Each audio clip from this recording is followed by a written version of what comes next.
Hi everyone, it's Jason from drpremed.com.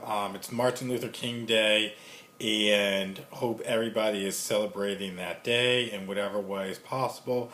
I actually saw a very interesting quote about that, and a teacher asked a student, "How do you celebrate Martin Luther King Day?" And the student said, "I celebrate that day by coming to school every day when it's supposed to and learning," which is really the essence of Martin Luther King Day. But I wanted to share some information with you guys in regards to what I do as a medical student, what's going on, and all of that stuff. And in my last year of medical school, I kind of get to make my own schedule because it's fourth year. We make our own electives, so we can go where we want, figure out different specialties, and all of that good stuff. And right now, I'm working with a physician in internal medicine, and it's been a really great experience. A lot of learning's been going on. There's other physicians in the office, and one thing that was very interesting was the other day the physician goes, "Hey Jason, do you watch Game of Thrones?" And I proceed to say how I do not watch Game of Thrones. I used to watch it, but after this particularly gory graphic scene, I stopped watching Game of Thrones probably about 3 years ago or so. And then the physician proceeds to raise their iPhone, and I obviously don't have a phone in my hand because my phone's across the room or whatever, raise their iPhone to me and show me a picture of an actor and go, "Guess what? They're going to be in the office today." And so if anybody knows Game of Thrones, how like great that is, that's I guess a great drama series that's on TV or HBO or whatever it is. I don't even watch TV that much, so because of medical school and just other things going, I just don't have time for that. And so we had a Game of Thrones actor in the office. It was very interesting because if the doctor had not told me that Game of Thrones actor was going to be in the office, I would have had no clue at all about that because I just don't watch the show and I don't keep up with celebrities. And actually, here's a side tidbit about myself. I actually have no clue what's going on with celebrities or what's happening in that realm. So I actually go to a website called TMZ. It's a blog, and that's where I get my daily dose of celebrities and all of that good stuff that's happening in the news, because otherwise I'd be clueless. And even to this day, I'm just not aware of things. Like if you told me if there was $1 million on the line and you had to tell me the difference between the Grammys, the Globe Awards, and some other big award thing that's out there, I couldn't tell you which one's for movies, which one's for like music. Well, I think Grammys is music, but Golden Globes and Oscars, yeah, Oscars. I don't know which is movies, which is music, which is TV, and all of that good stuff. So I don't really have my celebrity knowledge up to par like some of you guys do, but very interesting. Came into the office with this Game of Thrones actor. Some people were actually taking selfies with the actor and things like that, so they were cool about it, didn't mind it, and I just thought they were a very down to earth, normal person. I spoke to them very briefly because I didn't want to be that person who's like oogling and like being in awe struck over celebrity. And so it was just cool. I had a normal conversation with them and just basically went ahead and just saw the patients that I needed to see as I was in the office and did all of that stuff. So that was cool and everything. And yeah, and then I found out this celebrity is also in a show that I watch all the time, and I had no clue because, again, I'm not a celebrity person, so I had no clue that they were in one of my favorite shows. I think it was on a Netflix show, too, actually. So they were in that, and I just didn't realize that until they mentioned it and were talking about it. So, oh, that's cool. Now I'm like, oh, okay, I see. Now I see what character you played, and that clicked with me a little bit more. And it was interesting, though, that you hear about celebrities like Michael Jackson and getting a propofol in the office, or like not in the office but at home to get him a sleep aid, and like, oh, how were you able to get this, or how did all these celebrities get all these different prescriptions and things like that? And apparently they use an alias. They're using alias at the pharmacy because the doctor's like, what name do I write the prescription under so that when you send it out to the pharmacy, you can get it? I thought, oh, okay, this is where this stuff comes from. Now I can see why people can doctor shop and pill shop or whatever. Obviously, this Game of Thrones person was not doing that. I just want to be very clear about that. They weren't doing that, but it was just a way so that regular people or whatever aren't trying to get into their records and see what's going on with celebrities, so they're going to use an alias. I know celebrities definitely do that. We're like for booking hotels and other public stuff, just because they don't want people to know where they are at and who they're with and everything like that. So I thought that was very interesting, and I think I alluded to this even. I was recently in Chicago a couple of weeks ago, and I was watching TV, and I saw a celebrity.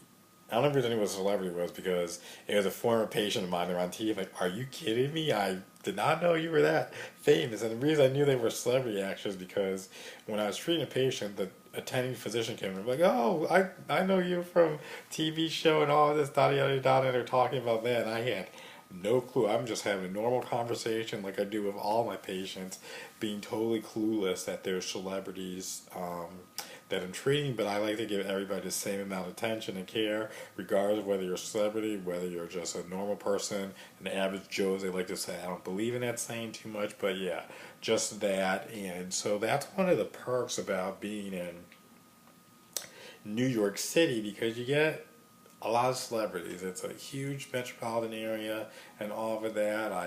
My ex-girlfriend, when we were dating, I think it was the second year, first into the second year, like right after our first year of med school, she actually was in the hospital when there was an extremely famous celebrity in the hospital. Like, this was probably the biggest celebrity that people come across, what they did, and so she interacted with that celebrity and stuff like that. So just really interesting to be in New York City and like run into so many celebrities and things like that. Oh, another celebrity incident that occurred was, I'm not sure if you guys watched the show Power starring 50 Cent or whatever, but there was a car accident where one of the crew members, one of the crew members was actually hit by a vehicle, and they were actually taken to the hospital that I was doing my emergency medicine rotation on, but I actually wasn't, either I wasn't on call during that time that the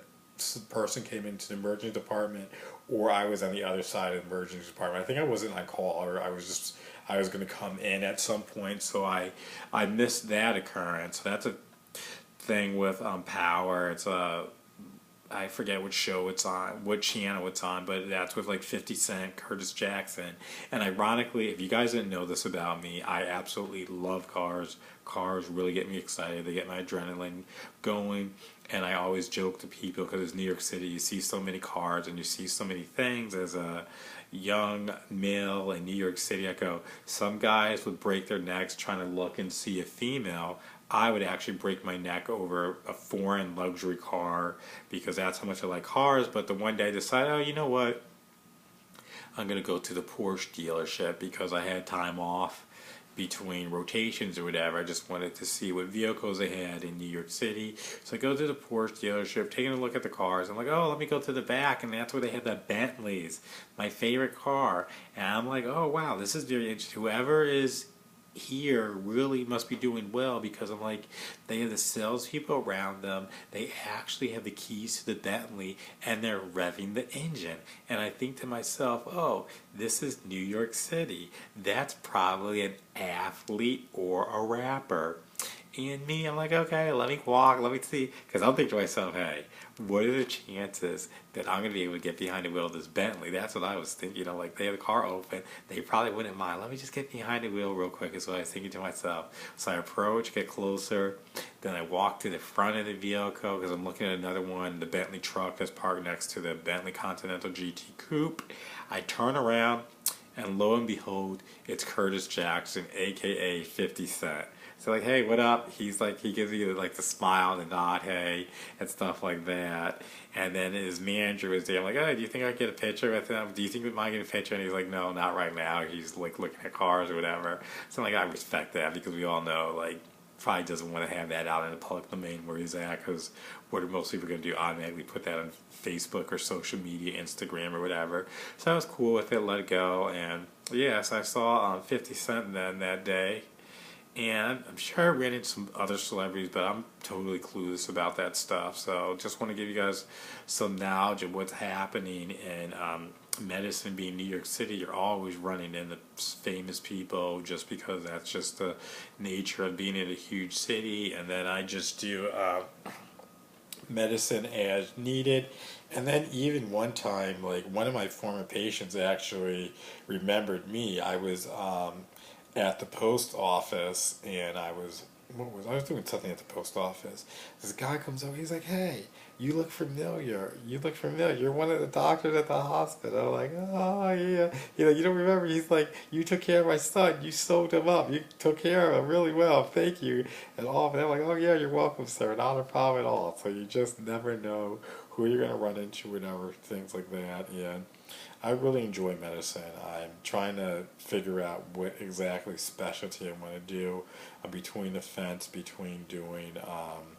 I'll be upfront this. I haven't told anybody this, but OB-GYN.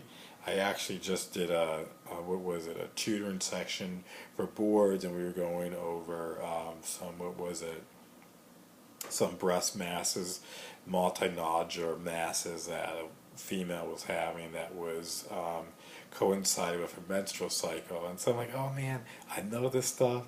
This is totally me being OB-GYN and everything like that. So I can totally see myself doing that. Friends and stuff can see me doing that. And then I have other people who like I tell like, oh, maybe I want to do like plastic and cosmetic surgery, probably more the cosmetic side of things. And so like I'm on the fence between those two, and I can't decide because I'm very indecisive in my personal life, and just wanted to put that out there. But like, oh, I'm in New York City. There are like so many celebrities, and like the what is it, plastic surgery row on the Upper East Side, where all the plastic surgeons have their offices. And so we'll ultimately figure that stuff out, what I want to do, or maybe I'll do like a combination of the two, but I don't know. We'll see what happens with that. And who knows? So that's just something because I'm in New York City. I just realized like, oh, all these celebrities, and then Jason referring to myself in third person. I don't know why. Maybe because I'm just talking. But I'm thinking, oh, maybe I should do plastic and reconstructive surgery or more cosmetic surgery. But it's interesting. The doctor I work for, well, not work for, that I'm rotating with, they actually are opening up their own medical spa. And the other day they were doing Botox in the office. And that was my first time actually seeing Botox. So I thought that was really cool to see like the Botox injections and what you're actually doing. You have to know your anatomy because it's muscles, and you want to relax, basically paralyze the muscle with the toxin, and that's what you're doing for patients to give them that wrinkle-free, youthful look. I don't know if I'd be totally set on doing like Botox. I'm like, oh, whatever, that's not really my cup of tea, whatever, but who knows? If I'm doing cosmetic surgery, then I would definitely have that as a component of my practice and office. So there's a lot of things that are on a plate, but I just wanted to give you guys a little bit of insight what's going on with being a medical student in New York City. And I got into some other medical schools, but I felt like New York City is like a once in a lifetime place to be, and it really has been. I really enjoy it, and nothing compares to it.